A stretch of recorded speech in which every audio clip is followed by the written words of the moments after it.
হরে কৃষ্ণ।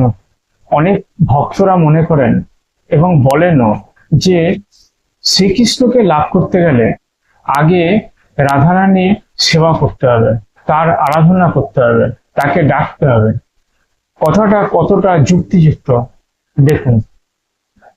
শ্রীকৃষ্ণ ভক্তদের কাছে দুটো জিনিস চান, এক হচ্ছে ভক্তি আর দ্বিতীয় হচ্ছে প্রেম। এই দুটি যদি কোনো ব্যক্তির না থাকে তাহলে সে শ্রীকৃষ্ণকে লাভ করতে পারবে না।